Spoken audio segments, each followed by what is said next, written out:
ตลอดระยะเวลา 3 ปีที่ผ่านมาของการดำรงตำแหน่งโบได้เรียนรู้หลายอย่างและเห็นให้เด็กน้อยคนนี้เข้มแข็งขึ้นกล้าที่จะเป็นตัวเองกล้าที่จะย่างตามหาความฝันของตัวเองและกล้าที่จะเป็นแรงบันดาลใจให้กับวัยรุ่นลาวทั่วประเทศวินาทีที่ประกาศชื่อว่าตัวเองได้เป็นมิสที่ลาวคนใหม่วินาทีนั้นได้เปลี่ยนชีวิตของเด็กน้อยธรรมดาคนนี้ไปตลอดกาล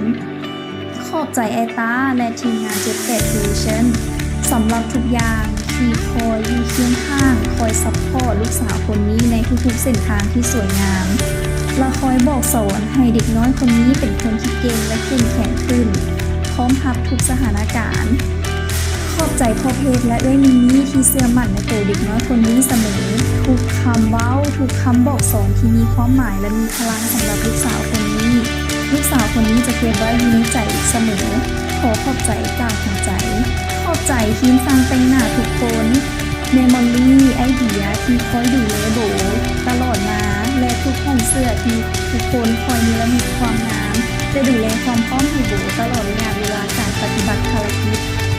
ขอบใจพ่อแม่และครอบครัวที่คอยซัพพอร์ตลูกของที่ตามความฝันของตัวเองและคอยให้กำลังใจเสมอหากพ่อกับแม่ที่สุดขอบใจหมู่เพื่อนทุกคนที่คอยเป็นกำลังใจซัพพอร์ตและเชียร์เสมอสุดท้ายนี้โบอยากจะฝากบอกถึงกับมิสที่ลาว2025คนใหม่จงเป็นตัวของตัวเองเฮ็ดทุกอย่างให้เต็มที่ทุกวินาทีเตรียมพร้อมอยู่เสมอและเป็นกระบอกเสียงให้กับวัยหนุ่มลาวทั่วประเทศเพื่อเป็นแรงบันดาลใจให้กับเจ้ากล้าที่จะเฮ็ดกล้าที่จะเป็นตัวเองกล้าที่จะเป็นผู้นำและกล้าที่จะเดินตามหาความฝันของตัวเองและสุดท้ายนี้โบ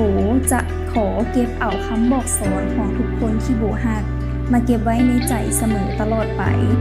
ประสบการณ์ทุกอย่างที่ผ่านเข้ามาในชีวิตโบก็จะขอเก็บไว้อยู่ในใจเสมอโบวันวิสานามเสนามิสที่ลาว2022ตลอดไปนี่คือการอำลาตำแหน่งของผู้หญิงที่ทรงพลังและเขาพร้อมที่จะก้าวเติบใหญ่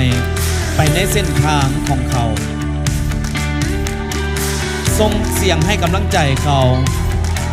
เพราะอีกบ่พอเท่าใดมือเขาจะเดินทางไปเรียนต่อที่ต่างประเทศและจะได้เดินทางตามหาความฝันของเขาอย่างงดงามนี่คือโบวันวิสานามเสนามิสที่ลาว2022